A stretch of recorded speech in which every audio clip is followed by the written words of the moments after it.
Tá dando para ver aí? Sim, Vitor, tá aparecendo, tá perfeito. Pode prosseguir.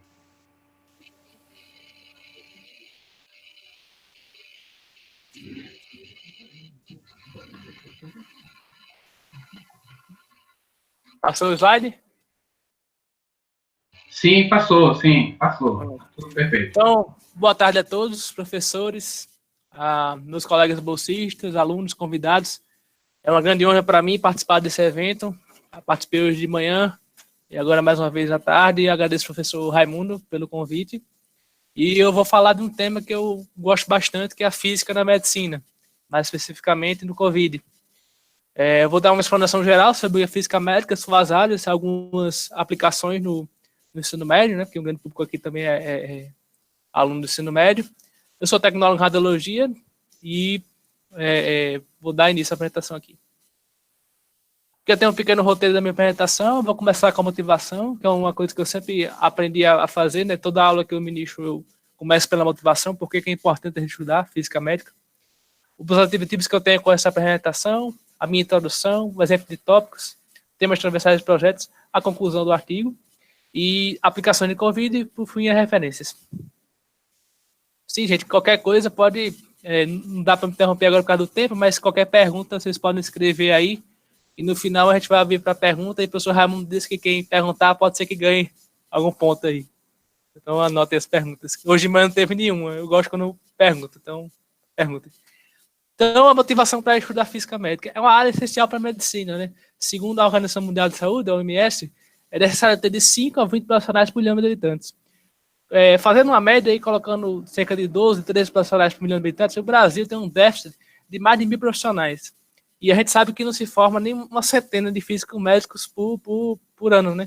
Então a gente tem um gap aí de 10 anos aí para percorrer. É uma profissão que salva vidas, como eu estava comentando hoje de manhã. No século 1800 e alguma coisa, se a pessoa batesse a cabeça, tivesse alguma coisa neurológica, tinha que abrir a cabeça da pessoa para ver.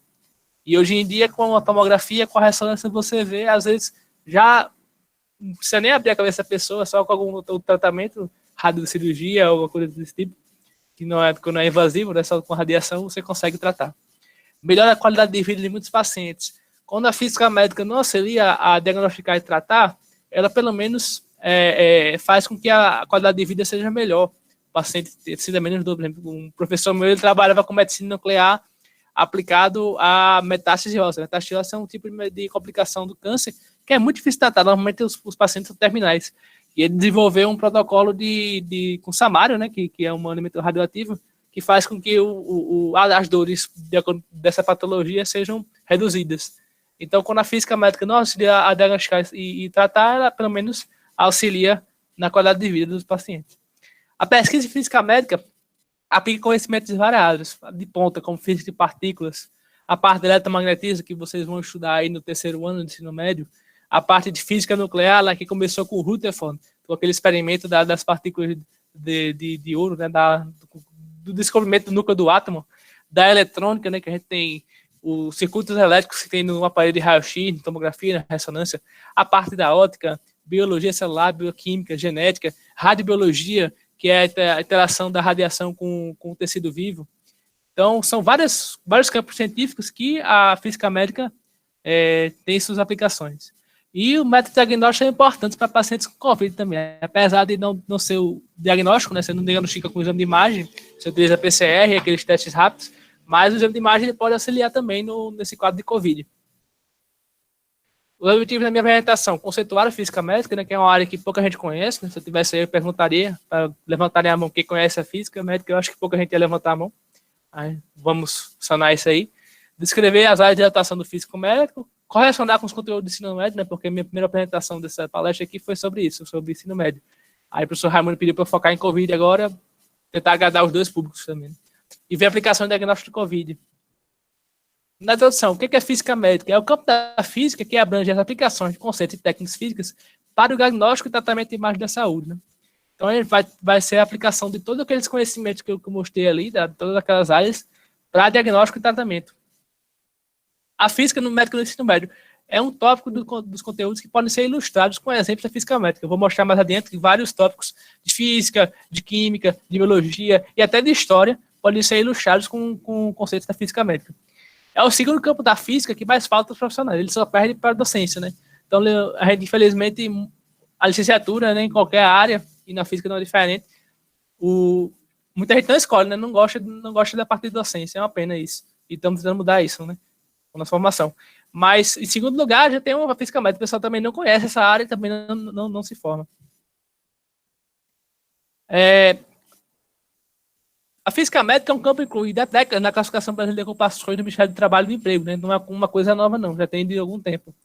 E são 4 as áreas básicas da física médica. O radiodiagnóstico, que a gente vai tratar aqui, né? Eu tive a oportunidade de ter aula com a física médica do especialista em radiodiagnóstico, lá do UOL, professora Márcia. Radioterapia, que eu também tive aula com o professor especialista em radioterapia, professor Bruno Nunes, lá da Liga contra o Câncer. A medicina nuclear, nunca tive aula com físico especialista, mas tive com um biomédico que também trabalha bastante com essa parte lá na Liga. E a proteção radiológica também está em tudo que você envolver radiação, você tem proteção radiológica, não só na física médica. Então, como temos alguns temas norteadores que eu peguei do artigo, né, que foi uma das bases dessa apresentação, isso está lá nos temas, né, que se cobram nos exames de seleção, seja ENEM, seja vestibular, né? Som, imagem, informação, acompanhamento eletromagnético e comunicação. O que é matéria, o que é radiação? Esse é um conceito fundamental na física, né, na radiologia. O que é radiação? A gente pode definir como radiação como energia e trânsito. E existem tipos de radiação, né? Tem a radiação ionizante e não ionizante. A radiação ionizante, não sei se todo mundo já teve contato com o modelo do átomo, né? Vamos usar aquele modelo clássico lá de Bohr, né, que tem um núcleo com partículas positivas e uns elétrons orbitando assim ao redor do núcleo na eletrosfera. A gente sabe que esse modelo está equivocado de acordo com a mecânica quântica. Mas a nível de ensino básico, para vocês terem uma ideia, dá para raciocinar com esse modelo aí. Então, a radiação ionizante ela tem energia suficiente para pegar um elétron desse átomo aí e ejetá-lo, fazendo com que uma danificação nesse átomo. E a não ionizante é quando ela não tem essa energia para fazer isso. Por exemplo, a luz visível, ela é uma radiação eletromagnética, mas ela é não ionizante, ela não tem capacidade de ionizar nada. Já o raio-x, raios gama, são radiações ionizantes, como a gente vai ver no próximo slide. E pode ser classificado também como eletromagnética e corpuscular. A eletromagnética é uma onda formada por uma junção de um campo elétrico com um campo eletromagnético. E tem todo um espectro, né, variando até de radiofrequência até a radiação gama, como eu vou mostrar no próximo slide. E tem as radiações corpusculares também, que tem a partícula alfa, que é um núcleo de hélio, né, 2 prótons e 2 nêutrons. Tem a partícula beta+, que é um pósitron, que é a antimatéria do elétron, né, é um elétron com sinal positivo. E tem o beta-, que é o elétron que é formado no núcleo, né? São essas as principais radiações corpusculares. Nesse slide a gente tem o espectro eletromagnético, que ele está aqui no sentido crescente de frequência e energia. Começa aqui da radiofrequência até a radiação gama. Todos esses tipos de radiação ele tem aplicação na medicina. Por exemplo, a radiofrequência tem aplicação na ressonância nuclear magnética. No micro-ondas tem a aplicação no aquecimento. Na luz visível a gente tem o bisturi a laser que corta e cauteriza nas cirurgias. O raio-x tem diversas aplicações, raio-x convencional, raio-x digital, tomografia, densitometria, mamografia, hemodinâmica e várias outras aplicações. E raio gama tem aplicação na medicina nuclear, na parte de estilografia, tem aplicação na radioterapia também. E a gente sabe aqui que cresce da esquerda para a direita em frequência e decresce em comprimento de onda, ou seja, uma radiação que tem pequeno comprimento de onda, essa aqui, tem uma grande frequência. E uma radiação que tem um alto comprimento de onda tem uma baixa frequência. E a gente sabe lá, quem estudou física moderna, que a energia é proporcional à frequência. É aquela equação de Planck, E igual a HF. Então, quanto maior a frequência, maior a energia. É uma conclusão que a gente tira aí dessa lei. Então, a gente tem os efeitos biológicos, que eu falo da radiobiologia, né, como o estudo dos efeitos que a radiação traz no tecido vivo, as mutações e tal. Os ambientais, que é o lixo radioativo, né, como a gente tem que tratar, porque a gente sabe que você pegar um elemento radioativo, ele vai ficar emitindo radiação espontaneamente ali por um tempo indeterminado, dependendo da meia-vida dele, que a meia-vida é a cotada de radiação que ele emite, né, a metade que ele decai, né, por exemplo, se a meia-vida for 2 horas, com 2 horas ele vai dar 50% da radiação decaída. Se for pegar 4 horas, 25%, 8 horas, 12,5%, assim por diante. Ou seja, vai chegar um momento, um tempo muito grande, que vai tender a zero, mas sempre vai ter alguma radiação ali. E na Base Nacional Comum Curricular, nas áreas de Ciência da Natureza, até algumas competências, né, que são analisadas no ensino básico, e 2 dessas competências são bem relacionadas à temática de física médica.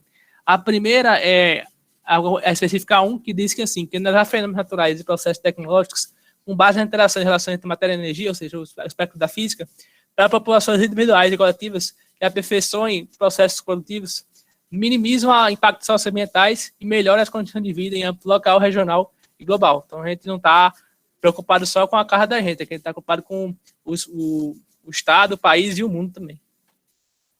Na competência específica 3, a gente tem investigar situações e problemas e avaliar aplicações de conhecimento científico e tecnológico, isso bem como suas implicações no mundo, utilizando processos e linguagens próprios da ciência da natureza, ou seja, formalismo matemático e linguagem própria da ciência, o método científico, na medida do possível. Né? A gente sabe que não dá para seguir tanto assim o método científico, porque tem outras alterações que podem acontecer. Mas a gente tenta, né, fazer isso. Para propor soluções que considerem demandas locais, regionais e globais, e comunicar suas descobertas e conclusões a público variado, a questão da divulgação científica. Né? Hoje a gente está fazendo um trabalho aqui de divulgação científica com vocês, sobre física médica, e eu espero que daqui a algum tempo vocês profissionais de qualquer área possam fazer divulgação científica também, para ajudar nessa corrente aí, que todo mundo vai fazendo sua parte e vai divulgando, né, a ciência. Diversos contextos, como diferentes mídias, tecnologias digitais de informação e comunicação, seja o canal do YouTube, seja um blog, seja uma palestra que você dá, tudo isso é importante. Exemplos de tópico de física que a gente pode relacionar com física médica no ensino médio. A parte de ultrassom, a gente pode ver em ondas mecânicas, em acústica, reflexões e ecos, piezoeletricidade, que é a conversão de energia mecânica e energia elétrica e vice-versa.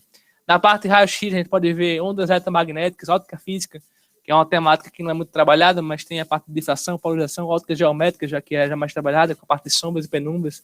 Eletromagnetismo, que a gente pode ver circuitos elétricos em tubo de rádio catódico. A física moderna, que é a física lá do século XX. Modelo atômico planetário. O Brennstrahlung, que é uma palavra em alemão que quer dizer radiação de frenagem, né? É um dos processos de produção de raio-x. No modelo de Bohr-Sommerfeld, que é o modelo mais atual, né, com a mecânica quântica, a gente pode entender outro tipo de produção de raio-x, que é o raio-x característico.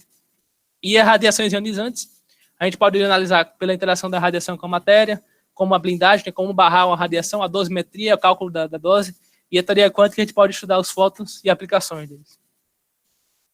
A ressonância nuclear magnética é um tipo de exame que utiliza radiação não ionizante, né, radiofrequência. A gente pode estudar ondas eletromagnéticas de rádio. O eletromagnetismo, o estudo dos campos magnéticos estáticos, né, é um aparelho de ressonância. Ele tem campo magnético assim, de milhares de vezes maior do que o campo da Terra, por exemplo. Bobina de indução eletromagnética, que é corrente vira campo e vice-versa. O fenômeno da ressonância, que nada mais é do que um casamento de frequência, né? Você pega aqueles cantores de ópera, pega um copo de cristal e soltando na nota ele consegue quebrar o copo de cristal. O que está acontecendo? Acontecendo ressonância. Ele emitiu uma nota na mesma vibração de ressonância do cristal, esse cristal vibra, chega uma hora que ele não consegue mais aguentar a vibração e quebra. E na ressonância nuclear a gente tira esse mesmo conceito, só que a nível atômico. E radiações nucleares, temos a medicina nuclear, que utilizam imagens de diagnóstico e terapia, como a cintilografia, PET-CT e PET-MRI, que é uma junção aí de modalidade de imagem, chamamos de modalidade de imagem híbrida, né, que junta tomografia com ressonância, com PET-CT, que é o tipo de imagem. A física moderna e contemporânea, que tem a parte dos modelos atômicos e radioatividade. Esse quarto modelo atômico a gente pode trabalhar a parte de história, a parte de filosofia. O professor Luiz aí está à frente dessa parte de filosofia. A gente pode falar desde o Demócrito, Demócrito do Discípulo, né, na Grécia Antiga, até o modelo atual, né, do modelo de átomo. Pode ver o estado do pensamento assim que evoluiu também. E a radioatividade a gente vê nas questões da emissão, né, ou seja, de partículas alfa, beta mais, beta menos, ou radiação gama. A gente tem outros temas aqui, raio-x e radioatividade, né? A gente pode contextualizar com história, a época das descobertas, se foi antes de uma guerra, se foi perto de uma guerra, qual foram os antecedentes, os personagens, as relações sociais, né? Para quem estuda sociologia, né? Estuda o contexto social das descobertas científicas e do meio científico. A biologia, a gente pode ver os efeitos biológicos na célula que causam radiações, e no DNA, as mutações que ocorreram, né? A radiação, pela teoria da evolução, né, uma das teorias, diz que as mutações ocorreram também em presença da radiação ionizante que tinha, né, nos primórdios da Terra. Uma teoria. A ciência básica vai ser experimental. Como distinguir, né? A ciência básica é aquela ciência que preza pela mera curiosidade, né? Vai fazer pela mera curiosidade de entender a natureza. E a ciência aplicada, ela tem uma razão de existir para aplicação tecnológica, né? A aplicação prática. Mas eu acredito que tanto a pesquisa básica como a pesquisa aplicada são igualmente importantes. o que hoje a gente pode ver com uma pesquisa básica, né, pode daqui a 200, 300 anos vir uma pesquisa aplicada, e mesmo que não virem, né, tem pesquisas tipo cosmologia, que estuda o universo, que não tem aplicações práticas, mas é um campo de estudo fascinante, né, a gente entender como o universo surgiu, evoluiu e como será no futuro dele. O que é que dá valor à pesquisa? Para mim, o que dá valor à pesquisa é o esforço de cada pesquisador. O pesquisador que se esforça, pode ser gênio, pode ser uma pessoa normal, provavelmente vai conseguir isso aí. Se for um gênio, se esforçando, aí dá aqueles pontos fora da curva que a gente vê aí na ciência, né? A comunicação científica, a maneira de como foi feito os eventos, a divulgação da descoberta do raio-x, que foi lá em 1895. Esse foi uma descoberta tão importante que ganhou o Prêmio Nobel de Física, né? Em 1901, foi pela descoberta do raio-x, do físico chamado William Conrad Röntgen, né? Um alemão. E já foram tão espalhados que nessa época aí, 1900, 1905, já tinha raio-x na loja de sapato, né? A pessoa calçava o sapato e tirava um raio-x para ver como é que estava o osso no sapato, né? Não sabia dos malefícios da radiação, né? Como a gente sabe. Acidentes como o Chernobyl, né? Que foi o pior acidente envolvendo radiação, né? No mundo, né? Mas a gente tem que ressaltar que hoje em dia as usinas nucleares, né? Não tem mais essa tecnologia que usava em Chernobyl, essa tecnologia já é ultrapassada. Temos aqui em Goiânia, né, que é aquele caso do Césio 137, né? Que descartaram um equipamento de radioterapia, né, num lixão, uma fonte de Césio 137. Aí um morador de rua foi mexer nesse lixo, né? Pegou uma pedrinha de Césio, não sabia o que era, pedrinha brilhante, aí foi levar para a filha brincar. A filha acabou engolindo, né, tendo contato com essa radiação e morreu, faleceu dias depois. E muita gente teve sequelas, né? Alopecia, queda de cabelo, queimadura, que é radiodermite e outras mais. Fukushima, que em 2011, né, porque aqueles reatores que colapsaram, né, devido àquela tsunami, aqueles terremotos que tiveram, né, mais recente. Então a gente pode analisar tudo isso do ponto de vista da física, né, obviamente, com o fenômeno físico.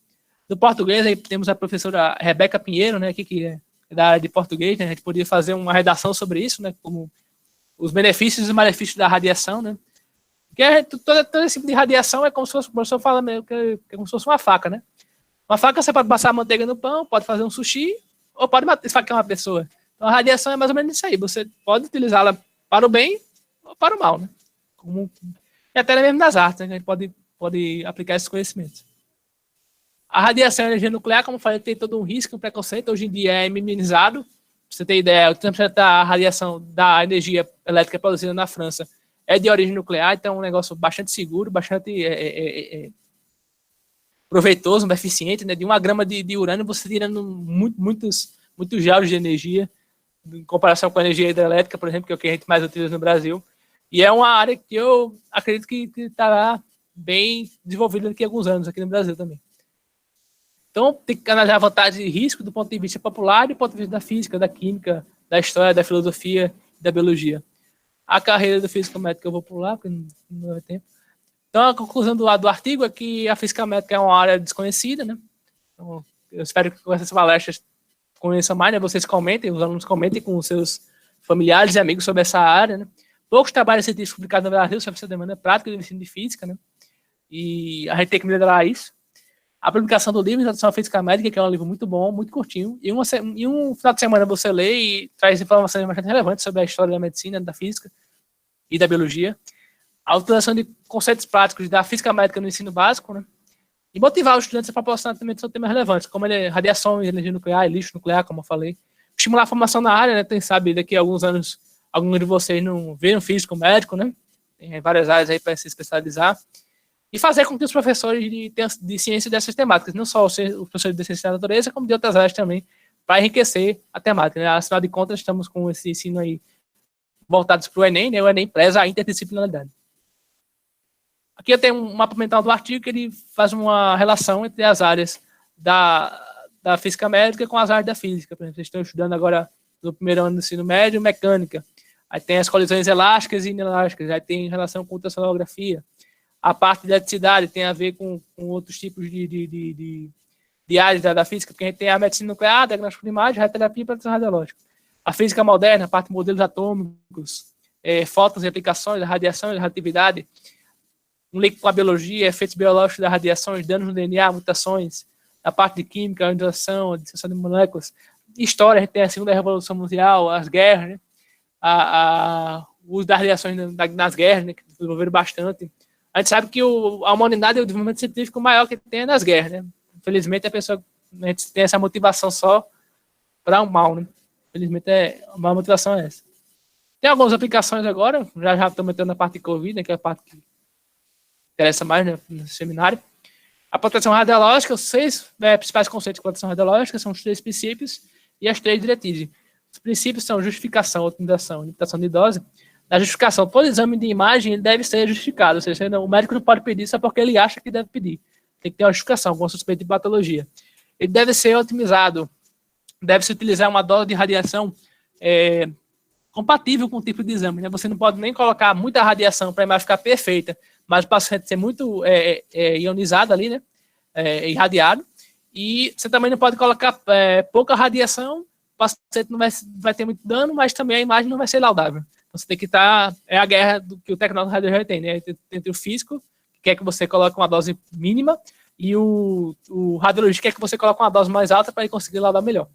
E tem a limitação de doses que todo exame de radiológico ele tem a limitação de doses de acordo com uma tabelazinha que tem no CNEM, né? De acordo com o tipo de radiação e o tipo de exame. E as diretrizes são tempo, distância e blindagem. A gente sabe que a dose é proporcional ao tempo, então a gente espera fazer com que o exame dure o mínimo possível, né? Fração de milissegundos, hein? De microsegundos, milissegundos. A distância, a gente sabe que o raio-x ele decai com o inverso quadrado da distância. Se você distanciar 2 metros, a dose vai cair por 4. Se você distanciar 3 metros, a dose vai cair por 9. Assim por diante. E a blindagem é que a gente usa elementos de alto número atômico que não vão deixar esse raio-x passar. Aqui está aqui uma fonte de raio-x. Esse elemento aqui normalmente é de chumbo ou de barita, que são um alto número atômicos. Quando ele bate aqui, ele absorve e não deixa passar aqui devido ao comportamento exposto. Pode ser um tecnólogo, pode ser um técnico, um médico. E agora chegamos em Covid, né? As aplicações de Covid que a gente tem na física médica são na parte do radiodiagnóstico. Não existe terapia com radiações para Covid, né? Ainda não. E creio que não tem muita relação, mas... Então a gente pode ver o raio-x convencional e digital e a tomografia computadorizada. A gente tem ultrassom também, mas pela questão do tempo, e como não é muito importante, eu resolvi focar nesses 2 que são, de longe, o mais utilizado. A radiografia para Covid ela é indicada em pacientes acamados, sem condições de fazer a tomografia, que é um tipo de exame mais específico, né? Que utiliza radiação X também, só que consegue fazer exame nos 3 planos, né? Axial, coronário e sagital, proporcionando uma imagem tanto de esquerda para a direita, como de baixo para cima, e posterior e inferior. Aí consegue ter um diagnóstico melhor das partes que a gente chama de tissulares, de partes moles. O raio-x é muito bom para ver osso, né? Mas para partes moles realmente é tomografia. Quando o paciente tem uma piora clínica, no caso de Covid, e quando tem suspeita de complicações. Aqui a gente tem um esquema de como o raio-x é formado, né? Tem um feixe de elétrons aqui, que bate no alvo produzindo um raio-x aqui, e esse raio-x ele vai ser utilizado para fazer o diagnóstico, né? Qual é o exame que a gente usa de raio-x? É esse aqui, é a radiografia de tórax. O posicionamento é esse aqui, o paciente fica de costas aqui para o feixe de radiação, com as mãos aqui inclinadas para desassociar as escápulas. E a imagem normal é essa aqui, a gente consegue ver as escápulas, consegue ver os pulmões, o coração, e tem uma análise aqui, esse é o raio-x mais comum que tem, todo estudante de medicina, todo médico, ele sabe analisar esse raio-x aí, porque se perde muito na urgência e emergência, né? O que a gente faz mais é raio-x de tórax. Aí aqui a gente está com um paciente com Covid, né? Já está no leito do UTI, né? Tem aqui os eletrodozinhos que ele está aqui. Então aqui a gente já vê uma piora no quadro, né? Que vê essa reunião mais esbranquiçada aqui. Isso quer dizer, como o Henrique falou, né? Que o vírus já está se achando nos alvéolos, né? Isso é preocupante. Aí chegamos na tomografia, que é esse exame aqui, o paciente fica deitado aqui. Isso aqui é o tomógrafo, que é a tomografia que a gente chama de Gantt. Isso aqui ele vai emitir raio-x e vai girar, fazendo imagens de vários planos aqui. Aí tem a proteção aqui, né, de chumbo baritado. Tem um computador que vai processar as imagens através de transformador de Fourier, que é uma técnica matemática, né, que, dentre outras coisas, proporcionou o surgimento do MP3, do MP4, né? Aí nunca ouviu falar, mas tem essas aplicações tecnológicas também. E aqui tem o operador, que pode ser um tecnólogo em radiologia, que vai fazer esse exame, né? Então é indicado para paciente com pior de sintomas, complicações. A gente usa um protocolo de alta definição. O que é protocolo? Protocolos são parâmetros que a gente usa para fazer cada exame. Um exame de crânio tem um parâmetro diferente do exame de tórax.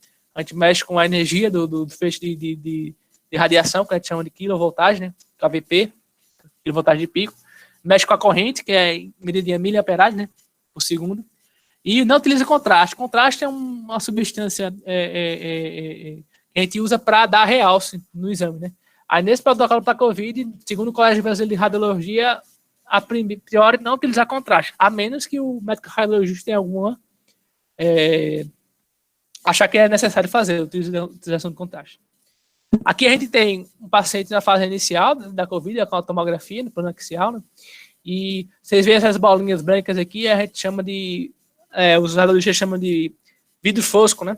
Aqui você vê a diferença dessa aqui, que está pequenininha, com essas aqui, que estão bem mais antes. Aqui você já vê um quadro mais evoluído da tomografia.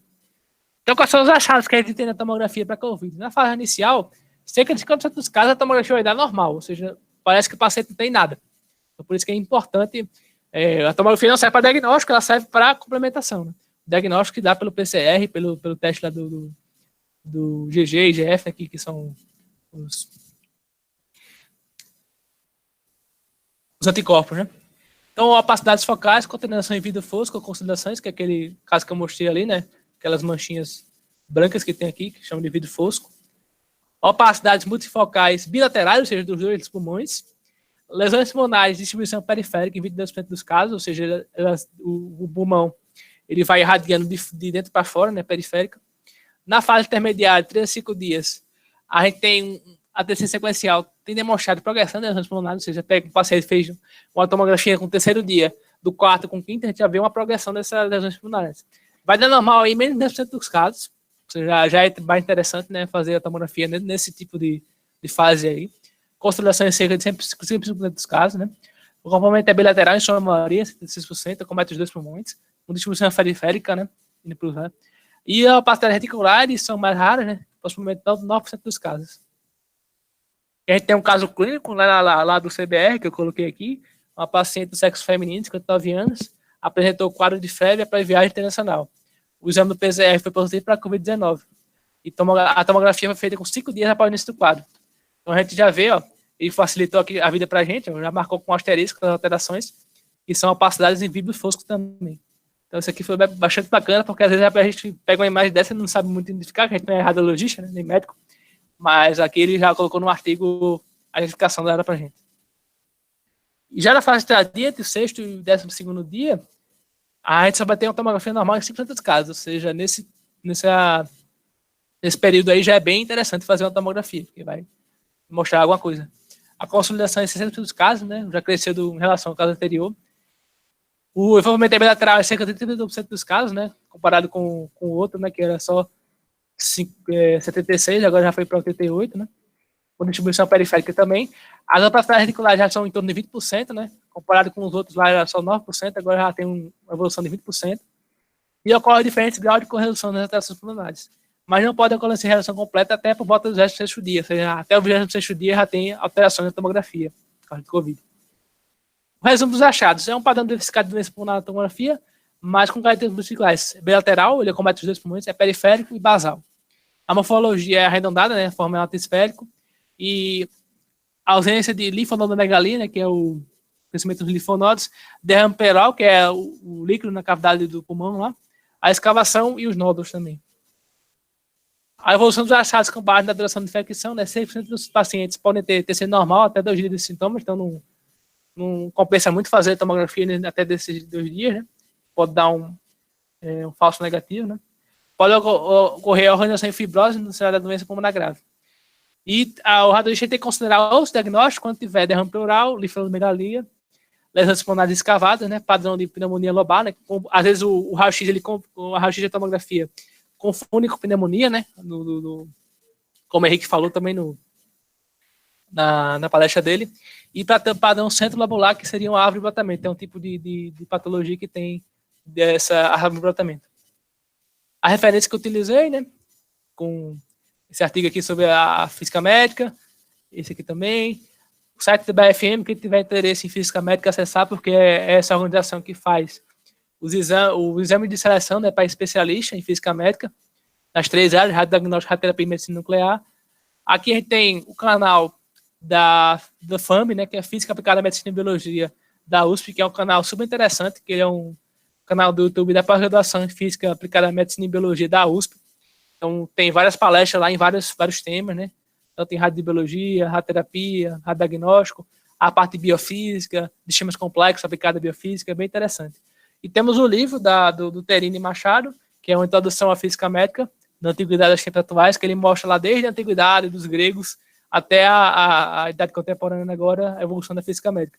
E é um livrinho curtinho, em um final de semana você lê, né? 132 páginas.